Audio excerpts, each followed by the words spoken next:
Recorded live in Balcatta, Western Australia, the Hoon capital of the world, this is Talkin' Power. Gap is what happens when you hold to the floor and crush the man next to you. There's space in between your back lumbar and your front lumbar. We, in the South, we refer to it as the gap band. Well, I think, Formula One is for grown-ups.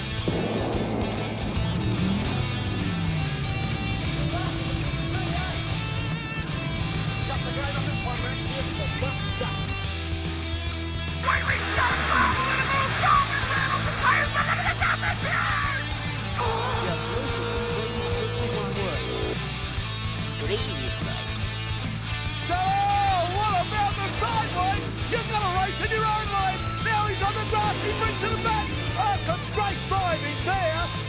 Torque and Power, your motoring and motorsport podcast. Okay, welcome to the Talk and Power podcast. We are up to episode 34. I'm Nick DeCembra and I'm with Simon Gonzo Travellini. How are you, Simon? Good, mate. Yourself? Yeah, very good, thanks. Very good.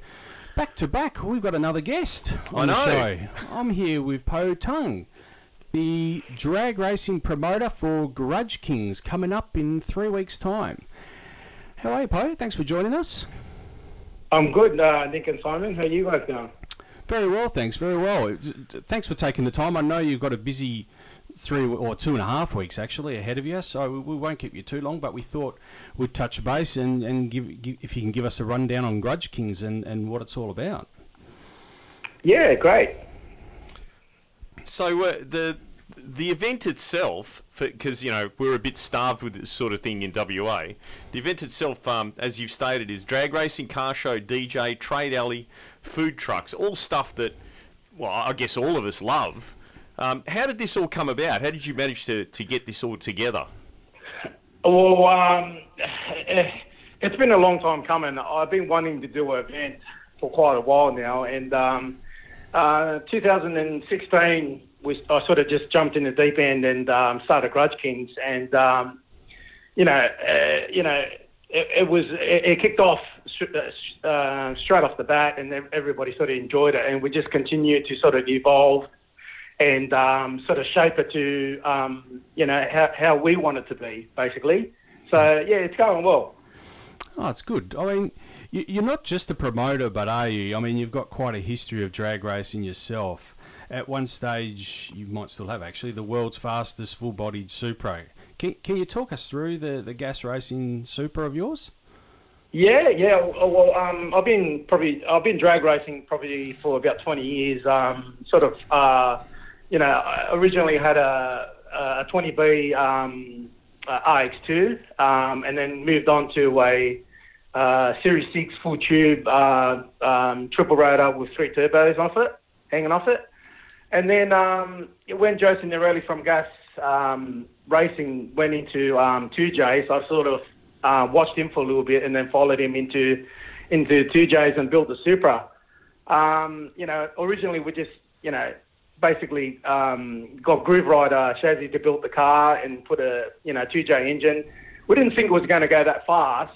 We thought it will probably go somewhere in the high 7s, but on the first meeting it sort of went like low 8s straight up, and then we just sort of evolved from there and just kept feeding more power to it and adjusting the suspension and all the the way the boost come on and all that. And yeah, the car ended up running a 704 at 208 with a 28 by 10.5 inch tyre. Jesus. On a 28 and 10 at that time, at that time it was the quickest. And when we talk about full body in Australia, we're talking about a car that's basically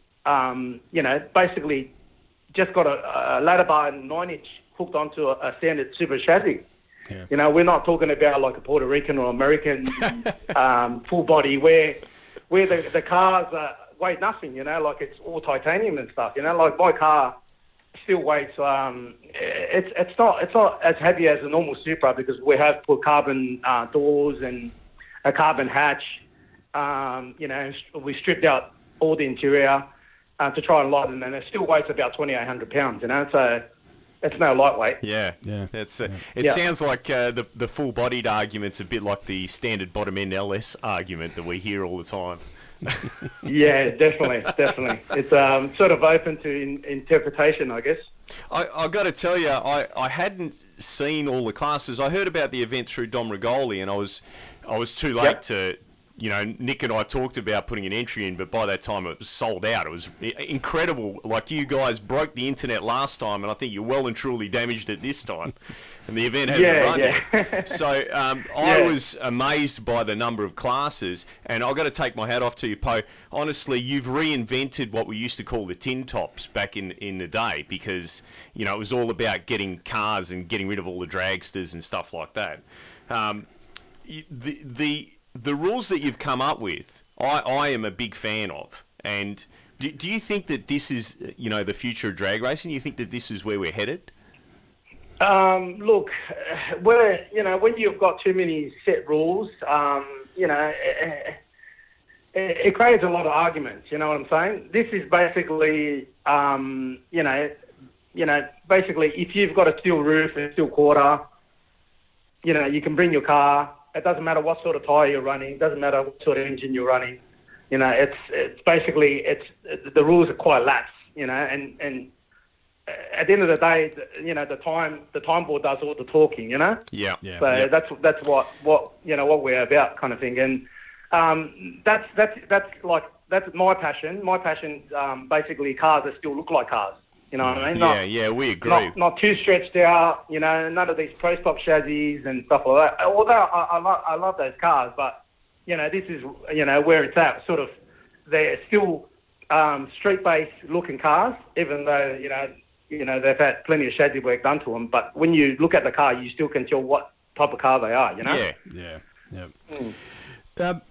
Po, you've had 32 cars locked in now for some time, since I think about March. We're personally fans of Dom Rigoli's. We know that Craig Lewis took it out last year. Who's your favourite to take the 50 grand this year? Yeah, look, I don't want to say who my favourite is, but, mate, I really can't go past Jeremy Martin. Like me, that VB Commodore of his with that Proline engine. I mean, we got a lot of the we've got a few radial cars that I've heard down the grapevine are putting big tyres on their car and putting the chicken sticks back on. I mean, the track being the track and the event being in winter too, and I think they're a little bit worried about the radials not sticking. So, I can't go past Jeremy Martin. Like, he's got a killer car, and it just does laps after laps. Yeah. And the other one to probably watch out for, I reckon, Denny McDessie. He's a Valiant. Yeah. They've just put traction control on that car to try and make sure it goes down the track. And it looked pretty angry on Saturday.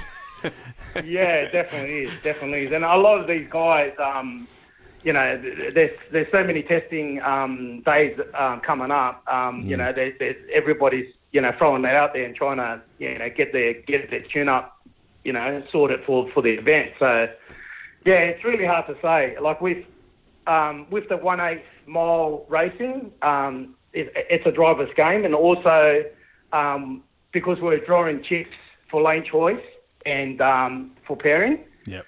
It's really the luck of the draw too on the day. So there's a lot of variables that can determine who the winner will be on the day.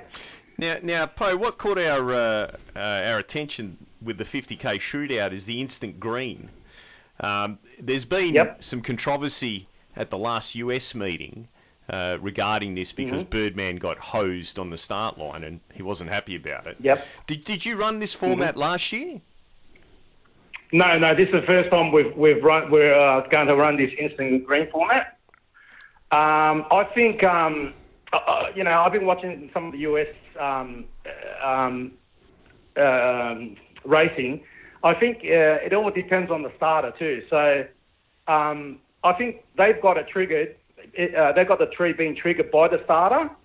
Yep. Whereas we are simply going to blank out the ember bulbs on the tree. So it'll still be an auto-start system, but, you know, so once the two cars are at the stage, the computer system will be flicking the green light. Yep. Yeah. So I think that's our idea of taking out the human factor. So there's no controversy. Okay. The Pro Extreme is, to me, from an outsider, looks quite exciting as well. Is anyone to watch here that we might not have heard of? The Pro Extreme guys, I've actually got a fair few like dragster-based cars coming in. Okay. In Pro Extreme, and it's. Hold on, just let me pull it. I should probably have the list in front of me so I can tell you. I've just got so many cars written down and on top of my head. I can imagine. It's a little bit hard to think back who's entered. While you're flicking through that, is there? We've seen Top Door Slammer become a field of US tuners. Is there any big tuners coming out for the event? Jet Martin's actually bringing out Josh Ledford. He does a lot of tuning for the Proline camp. He's actually bringing him out. So, you know. He's in the box seat, we'd have to say. Can we get odds on him or what? Any side bets or what, Poe? Right. Yeah. So, you know, it's going to be interesting on the day, that's for sure. Yeah. The other question I had, while you're just having a look there, I know the race unfortunately coincides with the 400 Thunder and Andrew meet up in Darwin. Yes. How do you feel about that? Given I know Paul Mahoye has had to go up there as well, given his championship commitments. How do you feel about like the two meets coinciding with each other? Oh, look, it's so hard because there's so many things happening. Originally, I had the 7th of July booked for Grudge Kings, but that ended up falling on the same day. The Canada radial rounds are happening in Queensland. Yep. So we managed to basically move ours a week later, and at that time, Paul Mahoye had entered to race our event in the Davis Tirana. They were going to put the engine back in it, and Paul was going to drive it. But then I think they decided to go ahead with that with that slam around, and so Paul had to pull out of the event. I mean, stuff like that happens, but, he's committed to, basically, he's won the championship this year, and he's committed to, continue, and, I don't blame him, and No, fair enough. Yep. As far as event coverage, will there be any live streaming, or will there be There will be, we will be live streaming some of the event, but not the whole event. Yep. So I will be live streaming, or one of our guys will be live streaming during the 32 car shootout. Excellent. 50k shootout. Will there be a DVD release or something later on?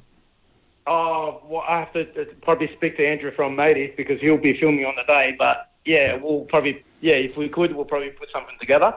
We should have enough content to do it. So look, I think it's going to be a big hit if you do. I'm sure that we'll both be buying a copy. That's for sure. Definitely. Thank you. Hey Po, the other one, couple more questions for you. But I was watching the streaming on Facebook on the weekend, and we saw some pretty serious cars. We saw Craig Burns in his Mustang, Danny McDessie's the Valiant as well. We saw a 7.0 from Matuk as well in the GDR. And the one that really got my attention, to be honest with you, was John Elfie's at 791 in what I could have sworn that was Commodore straight out of the car park. In the LS Commodore. Yeah. Was there any other surprise packages on the day that we probably didn't see? Look, there were heaps of other cars. There was a pack Mazda 6. They actually brushed the wall on the day. Okay. And there was Mark Hayes' Tirana, and also Rob Godfrey's Tirana testing on the day. you know, some of the guys were having a bit of issues getting off the line, and some were, you know, the rides were a little bit wild. So, you know, everybody's trying to, you know, put their heads together so they can get a tune-up for the meeting. So, yeah, so it was a really exciting day. And I mean, you know, we've got another test day coming up next Saturday where Paul Mahayek's hired the track, and also the following week we've got Thursday testing for Grudge Kings, and then the Friday prior to Grudge Kings we've got like 50 cars testing prior to the Saturday event. That's huge. Jeez. Yeah. So Friday we'll be sort of running a mini event already, you know, prior. Yeah. So okay. it's going to be like go from now on. I mean, just tonight, Dale from Castle Hill Performance started up his Commodore, the twin turbo Commodore. Yep. With a big block Chev in it, and Tony Grudge started up his 13B RX3. Oh, yeah. Yeah, so these guys, I mean, Dale's gone and lightened his car. I don't know how much weight he's lost, but he basically cut the front half, whatever he can cut out of the front rails and all the bits and pieces, put a new front end on the car. And Tony Grudge is gone and put a Motec M150 on his car, completely rewired the whole car and pretty much rebuilt the whole car for this event. So people are just, you know, doing everything they can to, you know, to have their advantage. Well, it just shows you how much of an impact this has had on the whole drag racing community. You know, like I said, I would have killed to be there to run, because I think it's a great event. Now that we realise there's a lot of people involved in this and sponsors and so on, is there anyone that you'd like to thank while we've got you on the line? Yeah, I'd like to basically thank all our sponsors. You know, our event sponsor this year is Southern Cross Cranes. They've come on board with us, and you know, with all our other sponsors that are always backing us. You know, like. Yep. Without them, there's no way we can do these events, and you know, without the racers and the fans to come in to watch us, you know, I'm hoping like each year it gets a little bit bigger, and each year we add to the pot of 50 grand and try and make it a little bit bigger every year. You know, that's basically the goal. You know, and it's basically just, you know, we all love racing and we all get together. It's, you know, we all know each other, and when we get together, it's a laugh. You know. It's a great, you know, it's a good times. So, definitely. Po, one last thing. Andrew Racers, they can apply for an IHRA day licence prior to the event. It's only $50 for the day. Is that correct? Yeah, that's correct. Yeah. If they are from interstate, or I think within or out of the 700 kilometre radius from Sydney Dragway. Yep. They can do that. Basically contact IHRA Australia and get the day license sorted out before they arrive, and then all they do is on the day they'll go through their car and just make sure it's safe, and then it will be ready to race basically. Okay, all right. So 14th of July 2018, Sydney Raceway. Time tickets for the Time Tickets website for the tickets. Yeah, that's correct. Yeah, the ticketing, you can just jump onto Sydney Dragway's events page, and if you look under July 14, you'll see our event. Click on that, and it'll take you to the ticketing sales. Our entry is still open at the moment. Well, I think we've got about 130 cars on board. So we've got about another week and a half for entries that will stay open, and then so come and race or come and spectate. I mean, we should also reiterate what we said at the start of the show. It's not just drag racing; it's a car show, there's DJ, there's trade alley, there's food trucks.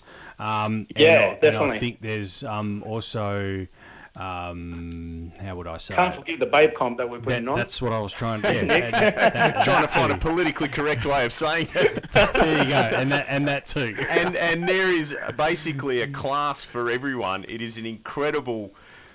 Just the format's unbelievable. You've done an amazing job putting this together, Po, and we, you know, Nick and I both wish you all the success, not just for this event, but for future events. And I'm sure it's going to be awesome. Thank you, Simon and Nick. Yeah, we really appreciate your time, and I think we'd much prefer to be talking to you than Donald Long over in the US. I seen his rant on Facebook yesterday. Oh, God. Yeah, we're trying to figure out how we're going to edit it to play it back, but Yeah. I think we're going to scrap it.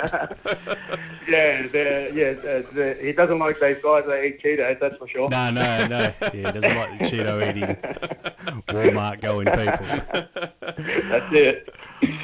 All right, guys. Okay, Thank you. Thanks for your time. Okay, Really thank you very appreciate your much. time. Take care. Yeah, nice talking to you. Likewise. Cheers. Bye-bye. See you, Poe. Bye.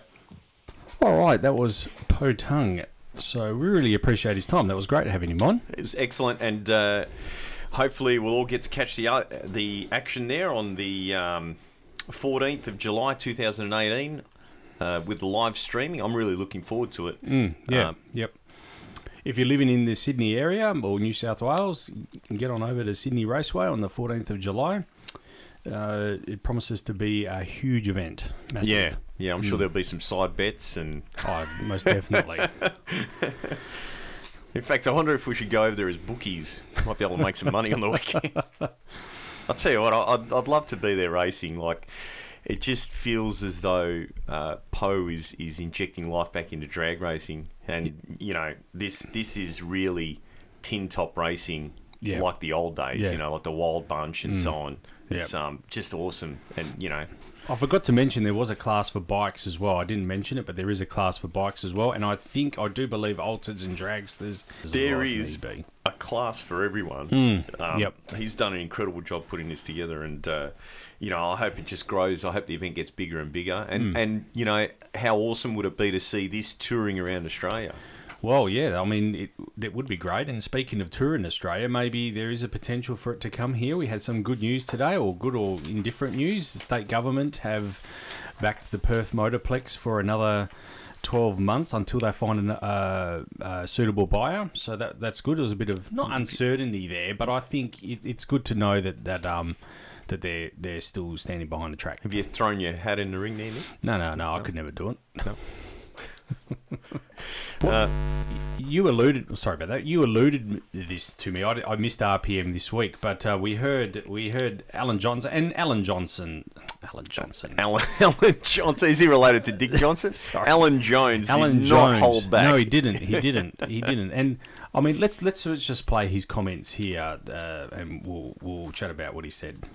So let's get the information from the man who tells it like it is in the world of Formula One, our 1980 world champ, Alan Jones. G'day, AJ.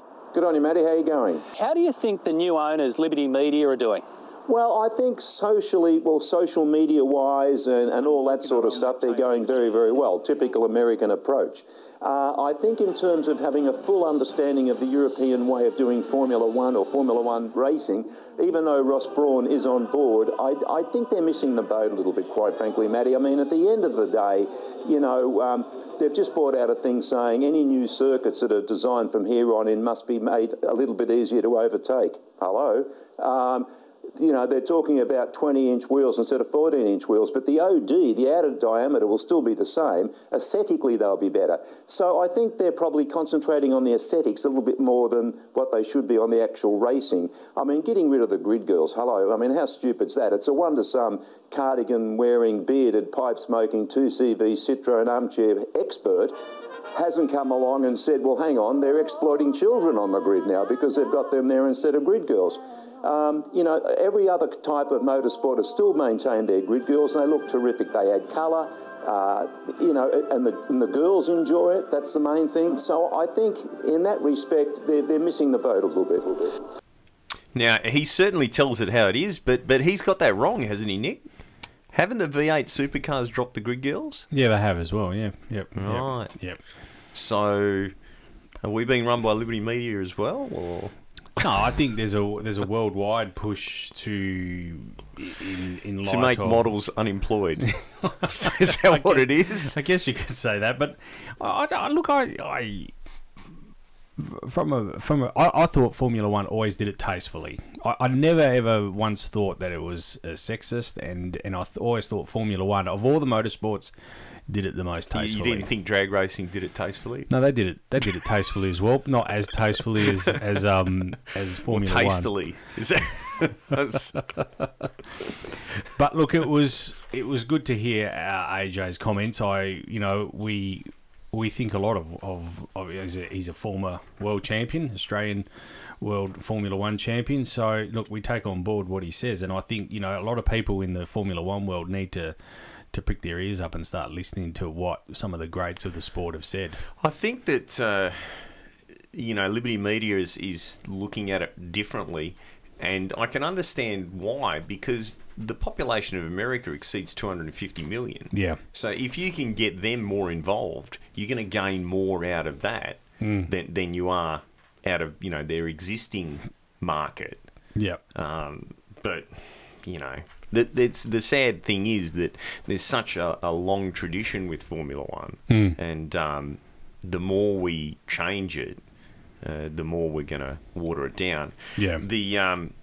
The criticism of designing tracks where there's more overtaking points is an interesting one, because, you know, the rules have been structured nowadays with all these driver enhancements, driver aids, and you know, for lack of a better word, speed up buttons and so on. Party mode. There you go. To try and make it more competitive, but for me, it's completely lost. You know, the essence of the sport. The essence of the sport was that, you know, if you designed a better chassis and came out with it, and you had a better engine package, and you won races. Yeah. You know. Yep. Now it just seems like it's all in strategy. You know, the cars are that evenly paired, and I guess that's a good thing. But, you know, is that what people want to watch?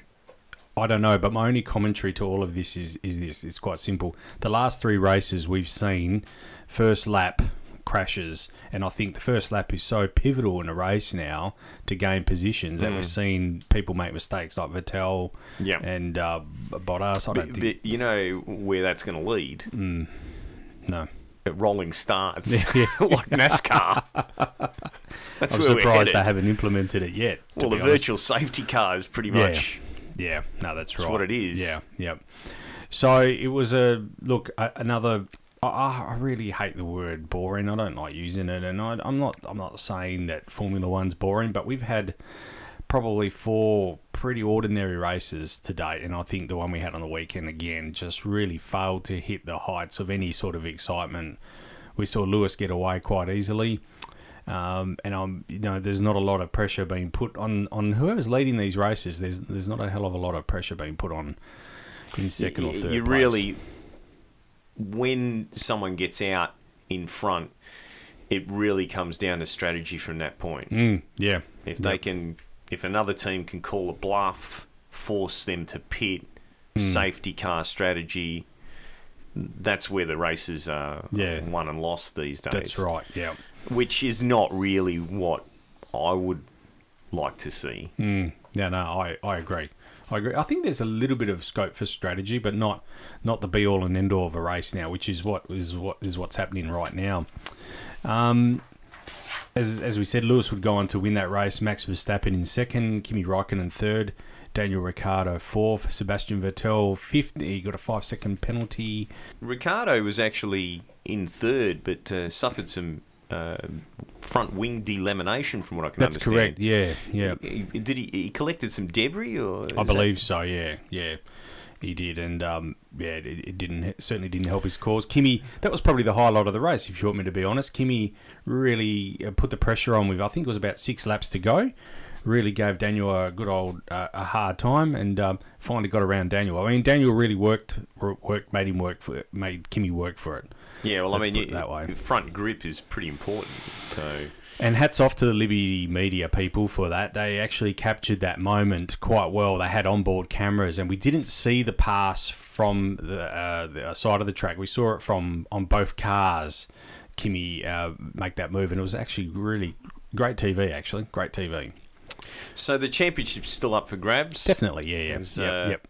What we're seeing is Lewis and Sebastian go backwards and forwards here. So 14 points in it now. That's correct, yeah. Lewis still leading the championship, Sebastian right there. No, definitely. So interesting talk in the last couple of weeks. Let's just hear what Alan Jones had to say about Daniel Ricciardo and where he thinks he'll go.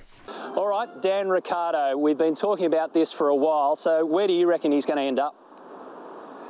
good question, Matty. I'd love to see him in a Ferrari. The only problem with that, of course, is Ferrari traditionally always favour their leading driver, and it's going to be very hard to unseat Vettel in that position. Driving-wise, I think he could do it, but in terms of psychology, Ferrari always seem to favour, one of their guys, and going to Ferrari with Vettel still there could be a bit of a problem. We've discussed this before about the Dan becoming the number 2 driver. Now, I believe he's been offered 20 million. 20 million at McLaren.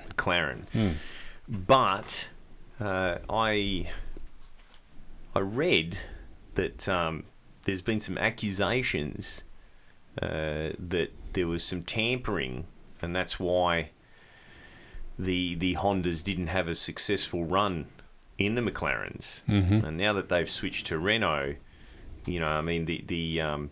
the satellite team, the Red Bull satellite team, the Toro Rosso, seem to be doing very well with the Honda power. Very well. Very well. With Red Bull switching to Honda next year, it's a hard one, but I guess he can just sit and wait. Yeah. My personal view is now at this stage, I'd be probably sticking with the Red Bull team now. Now that they've become what we'd call the factory team, Honda team. I'd be staying there. He's not. I just strongly believe the Ferrari's not going to pan out for him. He'll still be the number 2 guy there, even though he's Italian. Mercedes, I can't see them unseating Bottas, even though he's up for contract. He'll probably hang on to his seat, but only by the slimmest of margins, Bottas. Yeah. Is he going to do a Lorenzo? Oh, Lorenzo. Is he going to do a Lorenzo? That's the point. Is he going to start? He's going to start winning races right at the end of this, and it's the seat. Yeah. I've been complaining about the seat the whole time. So Formula One, there you go. Well, maybe it's the thong. All right. Anyway, leading on to more controversy, and someone that definitely doesn't wear thongs, Donald Long, the duck. Now, I don't know if you're going to be able to edit this because it's just like one continuous. There's some rip-off of Beastie Boys at the beginning. We'll probably skip over that. And then it just goes into one continuous swearing ramp. Now, I've got to ask you, Nick, is it true that Steve Jackson is Donald Long's publicist? It would sound like it, wouldn't it? Some of the rhetoric is the same, isn't it? What I want to know is, and this is something that seems to be common with all of these Americans, they always seem to video themselves while they're driving their pickup. Yeah, I know. Have you noticed that? Yeah. So what I want to know is, where did Donald Long have the script? Was it on the windscreen in front of him? I hope not. He's probably doing about 60 mile an hour down the interstate. It may have had auto drive on. Oh, God. Is Tesla making a pickup yet? Anyway, it's look. There was a bit of controversy over the weekend. We had the No Prep Kings round in Topeka, Kansas, and that's filmed. What does no prep mean? Well, I'm not sure anymore. I really don't know. The suggestion was that there was plenty of prep. I think the no prep part of it means different things to different people. I'm sure it's the green light thing. Yeah, you're not prepared. Yeah, for the race. Possibly, but I don't think it means anymore that there's no glue on the track. I think that's BS. So what the controversy was over was the fact that at these types of events, normally all the names go into a hat and they pull the pairing out like that. But they didn't do that at this one. They put all the TV stars, the street idiots, is that what you call them? Street outlaws, if you didn't get that. Races names into one hat, and then the people that they were, well, everyone else basically went into another hat, which supposedly gave them more chance to be into the second round. Which I guess mathematically that would suggest, because they're not racing each other. Yeah, so, that's right. Yeah, but if you think about it this way, if they had all the street outlaws racing each other, then half of them would definitely go to the second round. So statistically, I'm not sure. I'd have to do some maths on this. No, that's right. Get back to you. I'll write a spreadsheet and We'll see what it says. I just don't think it looks appropriate having two hats when you're doing a magic trick. Yeah, I mean, we forgot to mention to Poe on the podcast, but I know that the Grudge Kings, the 50K, that's pulled out of a hat, one hat. Oh yeah, 100%. Yep.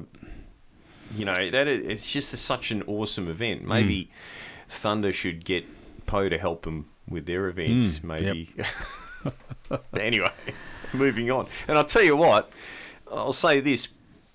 Every time Poe announces one of these events and the lead up to it, they break the internet. Yeah, they do. Right? Yep.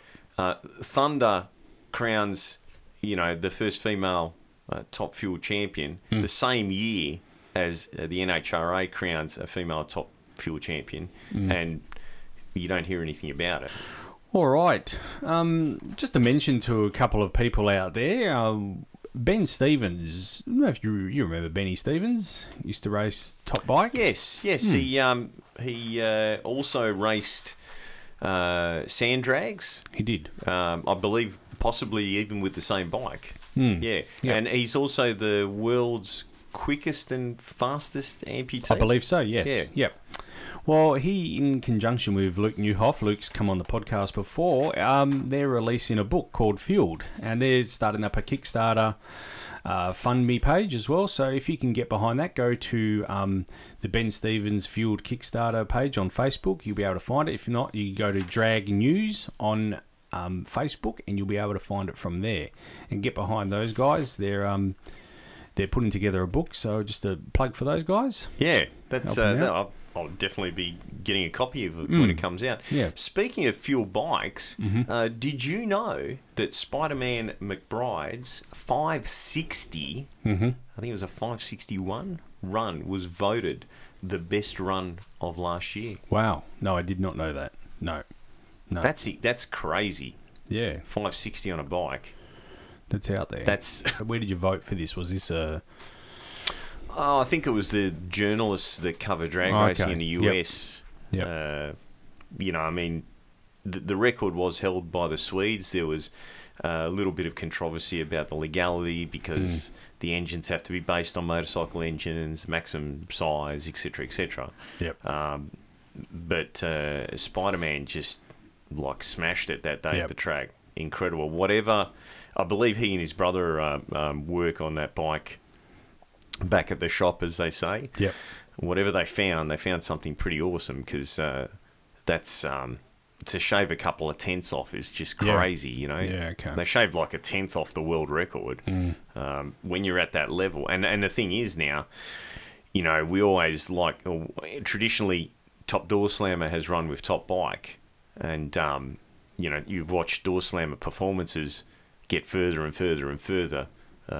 You know, deeper into the fives, where, you know, they're running sort of, I mean, if you want to be at the pointy end of the field now, 560 is where you need to be. I don't think that I ever thought that bikes would end up right there. Yeah. And you know, I mean, you might say that he is the solo at this, but nonetheless the performance is there. It's a bit like Zap. Zap basically showed everyone how it's done. Now they've caught up. Yeah. Hopefully, I know that Jay's been working on some stuff, Jay Upton. So, and Chris, you know, potentially that was a 5-second pass. Yeah. Yep. So I don't think it's going to be too long before we start seeing fives in Australia. Yeah. Yep. All right, speaking of shouting out to people, Benzene Detailing, they were at Coffees and Cars on the weekend. They're doing a fundraiser as well, $25 for one of their shirts. Good shirt, good quality. $5 goes straight to the Cancer Council, so help out Johnny there. Yeah, Benzene, great cause. Yeah, definitely. Also, racing for MNDI, which is the inherited version of motor neurone disease. If you can go to their Facebook page as well, Sue runs that charity, and I thought it was just topical at the moment, given the AFL and their involvement with motor neurone disease and what they're doing as well. Also, the blog as well. Get to our blog on our website as well. Go to our website. There's lots of stuff there, actually. You can get all of our podcasts on our website. You can get all the video content as well. If you really like, you can watch the podcast in video. I don't know. I don't get that. I don't get it, but people watch it. Well, you know, This a couple video. of handsome devils like us. Why wouldn't you want to? Listen. You know what we need? Sorry. We need to ask our listeners. Yeah. Right? Are we ready for a Grudge Kings in WA? Well, there you had it. I mean, I'll put my hand up and say yes. What are we going to do? Well, I mean, I guess we need the support. Yeah. It's $40,000 to rent the track. Mm-hmm. So we would need 40 people that want to throw in $1,000 each. So if you want to be the Grudge King of WA, let us know. Let us know. Tell your friends. Put comments on our... And Nick's going to start a thread. Is that what they're called now? A thread, yeah. Is What it I'll called- do is I'll cut this part of the video out and we'll actually promote this part of the video on our page, on our social media pages. So that way I can capture all your comments and not rely on everyone listening right through to the end of the podcast. No one's going to listen to it. No, you'd be surprised. A lot of people listen. A lot of people listen. You know, matter of fact here, we actually have more listeners than people who watch the Channel 9 Sports Show. Well, that's not that difficult. That's not that difficult.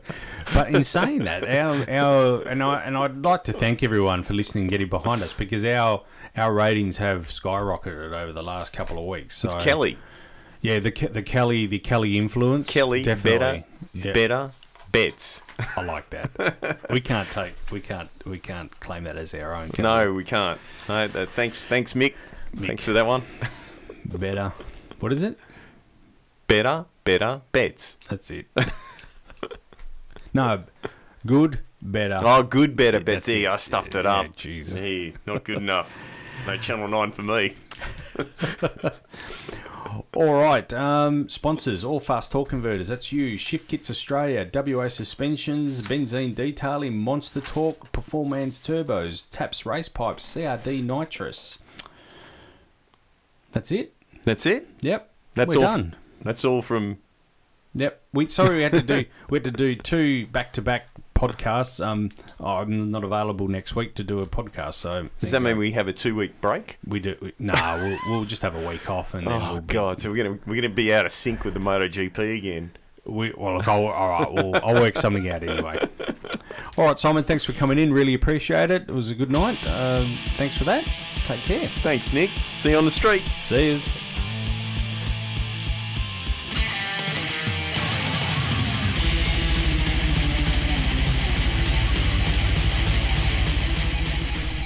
Talk and Power stresses all characters and events on this podcast, even those based on real people, are entirely fictional. All celebrity voices are impersonated poorly. We do not encourage street racing or the use of turbochargers.